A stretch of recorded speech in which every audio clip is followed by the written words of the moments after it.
Falou bonito, mas eu não entendi nada. Quantas vezes isso já aconteceu em muitos ambientes que você já percebeu ou até aconteceu com você?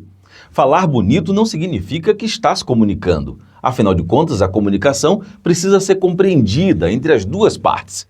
Bem-vindo a mais um vídeo da Escola de Comunicadores e hoje vamos abordar alguns aspectos da comunicação e que muita gente negligencia. Muita gente usa palavras rebuscadas, cheias de historinhas, mas que no fundo não significam absolutamente nada para aquele que está ouvindo ou para aquela plateia. É por isso que falar bonito é importante, mas nem sempre vai ser a melhor maneira de você comunicar aquilo que você quer.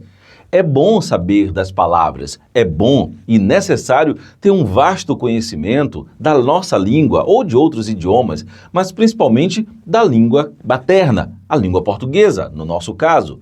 Mas usar todo o dicionário que você conhece e decorou para poder impressionar as pessoas não vai te tornar um bom comunicador.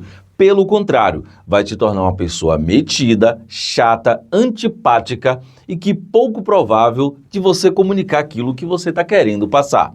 Portanto, ao usar a comunicação, use de forma que seja clara para todo mundo. Ah, Ciro, já estou cansado de saber disso, você fala disso em todos os vídeos. Sim, e vou continuar falando, porque se você não comunica, se você não fala de forma que a outra pessoa te entenda, de nada adianta você estar aqui falando.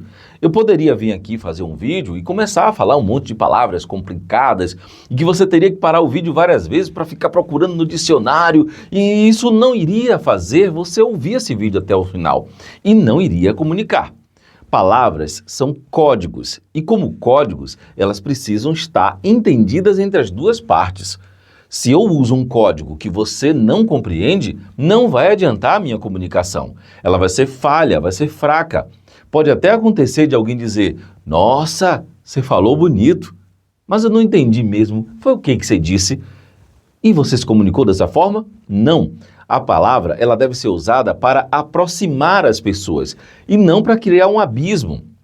Não é porque você estudou, fez pós-graduação, doutorado e mais um monte de coisa, ou porque você decorou o dicionário de cabo a rabo, que você vai usar toda essa sapiência, todas essas palavras na linguagem do dia a dia, porque isso não vai aproximar as pessoas. Você já viu algum tipo de comunicação onde afasta-se as duas partes? As duas partes? A comunicação é feita para aproximar as pessoas e não para criar abismo. Quando for falar, primeiramente entenda com quem você vai falar. Que nível de conhecimento, quais os assuntos interessam àquela pessoa ou àquela plateia. Mesmo que o assunto seja complexo, que você precisa dizer, use palavras que dê para que essa pessoa entenda. Sabe aquela história, quando a gente vai falar com uma criança sobre um assunto difícil, complexo, mas que precisa falar com uma criança de 7, 10 anos de idade, a gente não adapta a linguagem, a maneira como vai falar para essa criança, de acordo com o nível de compreensão e entendimento dela? Pois então, quando você vai fazer uma palestra, dar um curso, se comunicar com alguém, estar num determinado ambiente, você também vai precisar adaptar a sua linguagem para que as pessoas te entendam. Isso vale para todos os lugares.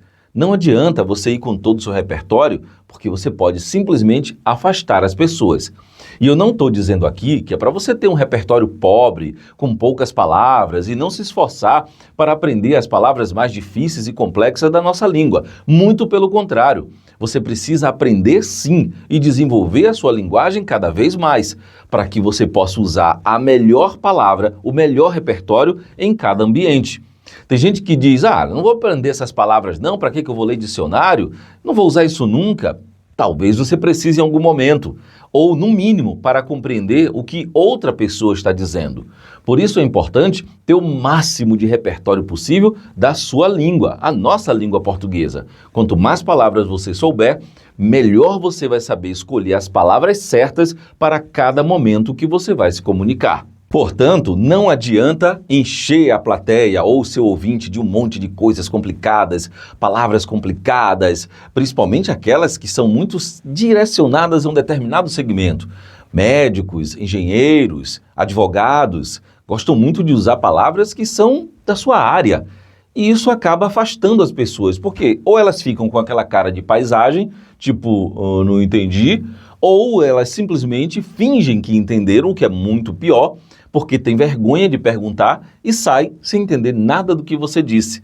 Sabe aquela história de alguém que vai ler a bula de um remédio, mas não entendeu nada e decide não tomar o medicamento porque não está entendendo o que está dizendo? Por isso que as bulas de medicamentos hoje, elas são muito claras, de uma linguagem muito simples, para que as pessoas possam entender como é que ela funciona. Comunicação não tem que ter complicação. Comunicação complicada não é comunicação. Afinal de contas, assim como a piada, não existe piada sem graça. Ou é piada, ou é humor, ou não tem graça.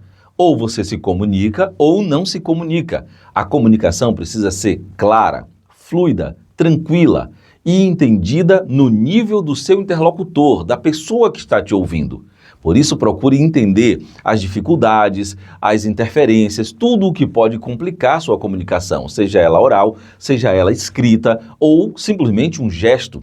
Tem gestos que, se você fizer em um determinado país, vai dizer uma coisa, em outro vai dizer outra. Tá vendo como é importante entender as linguagens e as múltiplas formas de se comunicar? Comunicação é sem complicação. Eu sou Ciro Pimentel, jornalista, comunicador, e aqui eu te ensino como se comunicar melhor e com mais eficiência.